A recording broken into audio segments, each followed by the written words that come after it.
Bravo Figaro, bravo bravissimo, bravo Figaro, bravo bravissimo. Ti fortuna, ti fortuna, ti fortuna, non mi carrà. La la la la la la la la la la la la la la la la la la la. Ti fortuna, ti fortuna, ti fortuna, non mi carrà. Salut la gang! Me reconnaissez? C'est moi, Valentin Pomerleau la Framboise. Moi, vous expliquer un peu mon parcours. Moi, Valentin la Framboise, je suis né en 1898, ouais, au tournant du 20e siècle, au tournant des années 1900. Fait, imaginez-vous tout ce que j'ai vu, moi, dans le siècle. Mon Dieu, j'ai tout vu. J'ai tout vu. Je suis parti, là, j'étais un bébé, là. Le monde, là, il prenait un bain par semaine, tout le monde se lavait dans le même bain. On avait tout le linge de nos frères, de nos sœurs, on portait ça. On rafistolait tout notre linge ensemble en famille pour réussir à s'habiller à l'école, dans le rang, à pied, marcher plusieurs kilomètres par jour. On a tout vu, nous autres. Fait que moi, mon père, c'était un Pomerleau. Les Pomerleaux, là, ça, moi te le dis, là, c'était des malades mentales. Les Pomerleaux, là, c'était tous des grands jacks. C'était tous des hommes, ça travaillait sur le chantier dans le Nord. Ça travaillait comme bûcheron. Ça buvait comme des trous. Ça faisait tout les temps. Mais là, à un moment donné, grand-père Pomerleau, il est descendu au sud. Puis là, il s'est trouvé une belle petite terre à Actonville pour faire pousser des pommiers. Fait comme ça, le verger des Pomerleaux, ça c'était le verger le plus en vue, ça, dans la province de Québec. C'était nous autres, la famille Pomerleau, qui faisait les meilleures pommes.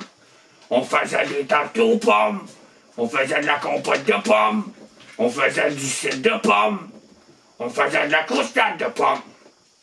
Fait que ça, il n'y a pas personne qui était capable de nous accoter au niveau de la qualité et du jus de la pomme.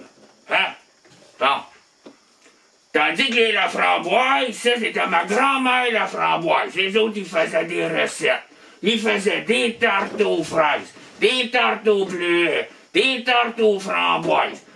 Ça, là, la famille Laframboise, là, les femmes dedans, ça passait leur journée dans popote. Pis ça popotait, pis ça popotait. Fait que moi, j'ai grandi là-dedans. Puis après ça, moi, Valentin, ma mère, elle me l'avait toujours dit. Valentin, mon beau garçon, mon jeune homme, aux yeux verts pommes, ta carrière est tout tracée, toi, pour devenir un chanteur de pommes. Ben, c'est ce que j'ai fait. Puis j'avais le nom Valentin. Les femmes capotaient là-dessus.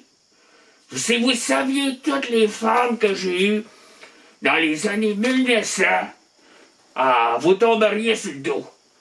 Moi, mes compétiteurs, là, dans la chanson, là, chanteur de pommes, là, j'avais Michel Louvain, Fernand Gignac. Ça, là, Jean-Pierre Ferland, là, ça, eux autres, ils venaient jouer dans mes plates-bandes. Et à un moment donné, je les voyais des fois dans des spectacles, je les disais, gars, t'es bon pour chanter Ferland, mais tu l'as pas tant que ça, hein? Tu fausses. Puis Fernand Gignac, c'est la même affaire, faussait. Chantait des chansons de Noël. C'était pas un vrai comme moi, hein? Moi, j'étais un vrai chanteur de pommes, un vrai Casanova. Michel Louvain chantait en pommes, mais pas pour le bon sexe, hein? C'était un peu faible, la dame en bleu, tout ça. Après ça, mon seul vrai compétiteur, c'était Paulo Noël. Ah! Lui, Paulo, il m'en a fait voir du trop. Ah, c'est... Lui, il m'a fait perdre beaucoup de ventes de vinyle puis de 45 tours à l'époque. Mais il était souvent parti sur son bateau, fait que moi, ça me laissait un petit go. Je peux faire une tournée de spectacle. Quand Paulo n'était pas dans la province, moi, ça roulait comme ça déroulait. Mais là, vous allez vous dire, comment se fait ça qu'on le voyait pas, on le voit plus, ce gars-là, Valentin Pomerleau, la Framboise, où c'est qu'il était? Ah ben, moi, vous le dire, c'est à cause de la cancel culture. Ben oui. Tu sais, nous autres, là, ici, avant ça, là, les bûcherons, tout ça, c'était juste des Canadiens français. Ils avaient des Britanniques, des Ouastes, des Irlandais. Tout le monde du vieux continent. L'immigration, là, ça venait pas du tiers-monde, là, dans ce temps-là. Ça venait pas du désert, ça venait pas de la savane, ça venait pas de l'Amérique du Sud, là. Non, non, non, non, non. Fait que là, eux autres, quand ils sont arrivés, ce monde-là, là, ben là, finalement, ils ont été à l'université. Fait que là, ils se sont intellectualisés dans nos universités occidentales. Fait que qu'est-ce qu'ils ont fait? Ils ont fait des concerts. Oh, racisme systémique, théorie critique, des genres. Tu sais, ils ont inventé toutes sortes de théories. Là. Fait que là, ça, aujourd'hui, là, les woke, là, ça, ils cancellent notre culture à nous autres. Mais ça, là, il faudrait canceller la cancel culture.